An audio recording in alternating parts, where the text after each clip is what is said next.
Could a president declare a national emergency and seize control of entire industries? Trump's plan to consolidate power hinges on a legal theory that redefines the limits of presidential authority.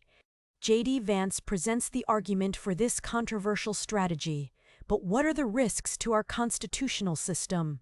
At the heart of this discussion is the idea of executive power.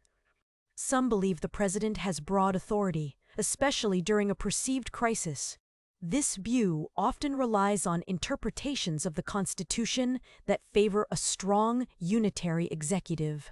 The argument goes that the president, as commander-in-chief and head of the executive branch, must have the power to act swiftly and decisively to protect national security.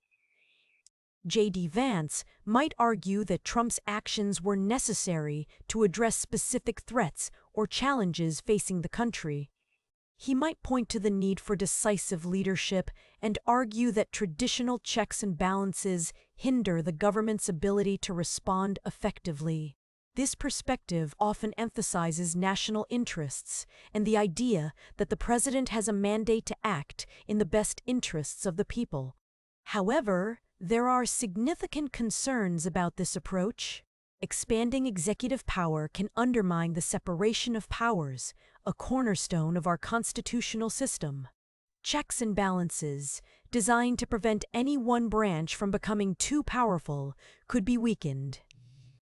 This could lead to potential abuse of power, where the president acts unilaterally without proper oversight from Congress or the judiciary. Another key area involves federalism and states' rights. A plan to consolidate power might involve the federal government taking control of areas traditionally managed by the states. This raises questions about the 10th Amendment, which reserves powers not delegated to the federal government to the states or to the people. Such a move could be seen as an overreach of federal authority and a violation of states' rights. Furthermore, the role of judicial review is crucial. The courts have the power to review executive actions and determine whether they are constitutional.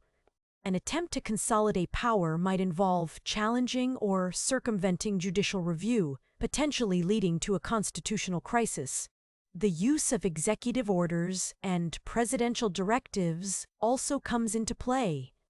While these tools can be legitimate ways for a president to manage the executive branch, they can also be used to bypass Congress and implement policies without legislative approval.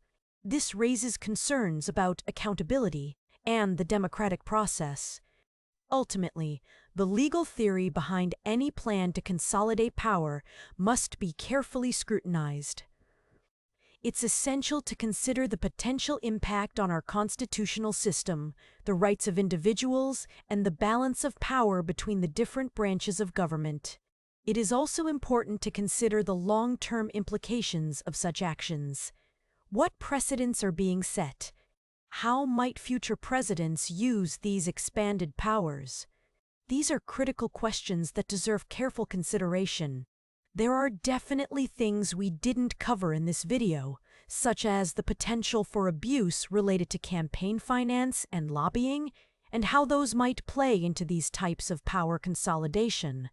There's also more to consider on the role of propaganda and misinformation that is left undiscovered in this video. If you found this video insightful, please like, share, and subscribe to stay updated on similar content.